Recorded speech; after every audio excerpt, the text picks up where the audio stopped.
سیاسی چیزیں تو میں آپ سے ضرور جانوں گی، لیکن آج پورا دن ٹیلی ویژن چینلز کے اوپر یہ مسئلہ گردش کرتا رہا کہ علیمہ خان صاحبہ کی کوئی ان آفیشیل چیٹ تھی جو انہوں نے اپنے سوشل میڈیا ایڈوائزر کو کی تھی،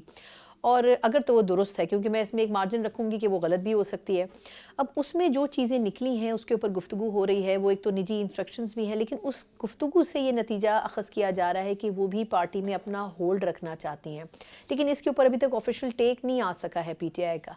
جی نیچرلی میں خود آج ڈیالہ تھا، میں خود ایسے کہوں کہ میں نے ان سے یہ بات کی ہو، یہ فالو خبر ہی اپ کیا آفٹرنون کے نہیں۔ ہاں بعد آئی ہے جی ویسے، آئی ہے، ہاں۔ تو اس لیے بہتر تو یہی ہوگا کہ ان سے پوچھا جائے ان دا فرسٹ پلیس کہ آیا جو ٹویٹس کے اسپیسیفک پورشن دکھائے جا رہے ہیں کیا انہی کے ہیں، اور پھر بات ہوتا ہے کہ ایک جنرل کسی سے چیٹ ہو رہی ہوتی ہے، چیٹ میں سے آپ ایک اسپیسیفک پورشن اٹھا لیں تو وہ آؤٹ آف کانٹیکسٹ ہو جاتا ہے، جس طرح سے مطلب جیل کے حالات کے مطابق کچھ ٹویٹ اٹھا کے اس نہیں کو یہ واٹس ایپ چیٹ ہے، یہ واٹس ایپ وہی تھی اس کو واٹس ایپ چیٹ کو جی۔ ہائی لائٹ کر دیں کہ آؤٹ آف کانٹیکس بھی چیزیں باتیں ہو جاتی ہیں نا، کہ اگلے نے سوال کیا کیا، جواب بندہ کیا دے رہا ہے، کس کانٹیکس میں، تو وہ ساری چیزوں کو دیکھنا پڑے گا۔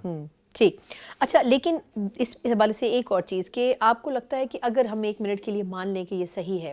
تو اس طرح تو پھر بہت سارے لوگ ایسے ہیں جو چاہتے ہوں گے کہ پارٹی پر ان کا ہولڈ ہو، مطلب خان صاحب اوبویسلی جیل میں ہیں، تو ایون پی ٹی آئی میں بھی اسی حوالے سے ریزسٹنس کافی رہا ہے، تو آپ کو کیا لگتا ہے کہ پھر اس چیز کو ٹیکل کیسے کرنا چاہیے پارٹی کو؟ اچھا، ایک انٹرسٹنگ فیکٹ ہے کہ پی ٹی آئی پہ جو ہے نا کوئی بھی ہولڈ براہ راست نہیں بنا سکتا، اگر کسی نے بھی بنانا ہے تو وہ عمران خان کے رستے سے بنے گا، کیونکہ پی ٹی آئی کا محور سینٹرل فگر عمران خان ہے۔ عمران خان اگر کسی کے ساتھ کھڑے ہیں تو وہ بندہ پارٹی میں پاپولر بھی ہے، اس کا پارٹی میں کنٹرول بھی ہوگا، اگر کسی کو عمران خان نے جو ہے نا کندھوں سے یا نظروں سے اتار دی ہے تو اس کی سروائیول مشکل ہو جائے گی، تو ساری پولیٹکس گھوم ادھر ہی رہی ہے۔ بالکل ٹھیک۔ اچھا، اب سے تھوڑا سا میں مذاکرات کی طرف آتی ہوں، یہ فرمائیے گا کہ مذاکراتی ٹیم کے حوالے سے جو مسئلہ درپیش تھا، کل تک ایسی صورتحال لگ رہی تھی کہ جیسے ایک ڈیڈ لاک کی سی کیفیت ہے، اس طرف سے بھی رسپانس نہیں آ رہا تھا، پھر ایک بڑی پریس کانفرنس بھی پی ٹی آئی کی طرف سے کی گئی، آپ کے خیال میں ابھی اس وقت بظاہر کیا رکاوٹ نظر آتی ہے؟ مینڈیٹ بھی پتہ ہے، شرائط بھی سب کو پتہ ہے، لیکن دونوں طرف سے ابھی جو خاموشی ہے اس کا کیا آپ کے خیال میں ایک بڑا فیکٹر کیا درپیش ہے اس دیکھیں، میں؟ آج خان صاحب نے کلیئرٹی کے ساتھ بیرسٹر گوہر موجود تھے، انہیں کہہ دیا کہ جو ہماری پرنسپل دو شرائط ہیں وہ آپ چاہے بے شک لکھ کے بھی دے دیں، تو اب بیسیکلی اسیران کی رہائی اور جو 9 مئی پہ اور 26 نومبر پہ کمیشن ہے وہ ان رائٹنگ دے دیا جائے گا، اور اسی بارے میں آج بیرسٹر گوہر میرے خیال سے رابطہ کر لیں گے ہم حکومتی کمیٹی سے کہ اس کا اجلاس بلائیں اور اجلاس میں ان رائٹنگ دے دی جائے گی، یہ دو شرائط جو ہیں دے دی جائیں۔ اچھا، یعنی کہ بیسیکلی حکومت جو جس بات کو جواز بنا رہی ہے وہ جواز ختم کر دیا جائے گا۔ اچھا، ایک پازیٹیو چیز جو خان صاحب نے آج کی ہے کہ یہ کہ اگر ان سے ملاقات نہیں بھی ہوتی ہے تو بھی مذاکرات کو آگے پروسیڈ کیا جائے، اس کا کیا مطلب سمجھا جائے کہ پھر انہوں نے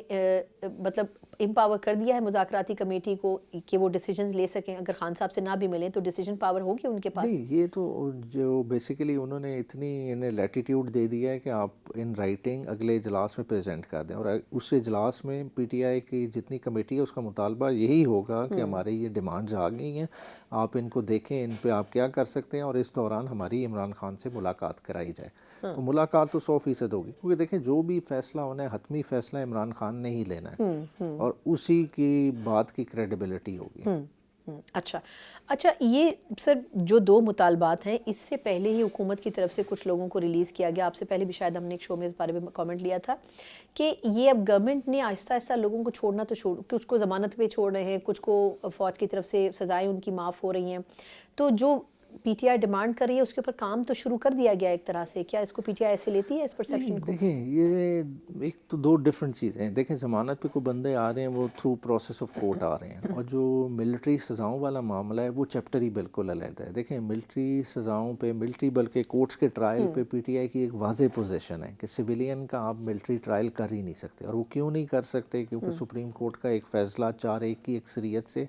آلریڈی موجود ہے، جس نے کہا ہے کہ ہمارے آئین میں گنجائش نہیں ہے کہ آپ سویلین کا ملٹری ٹرائل کریں۔ آپ اپنے کانسٹیٹیوشن کا آرٹیکل 175 بھی اٹھا لیں تو وہ بھی یہی کہتا ہے۔ دیکھیں، آپ کے اگر سپریم کورٹ ہے، ہائی کورٹ ہے، وہ کیوں فیصلے کر رہی ہیں؟ وہ اس لیے فیصلے کر رہی ہیں کیونکہ یہ آئین نے پاکستان انہیں بااختیار کرتا ہے، وہ انہیں طاقت دیتا ہے کہ وہ فیصلے کر سکیں، اور اسی طرح اسی کے نیچے جو قوانین بنتے ہیں ان کے تحت آپ دیکھیں آپ کی اینٹی ٹیررزم کی عدالتیں، دوسری عدالتیں، اس طرح کا کوئی اختیار ہمارے آئین پاکستان نے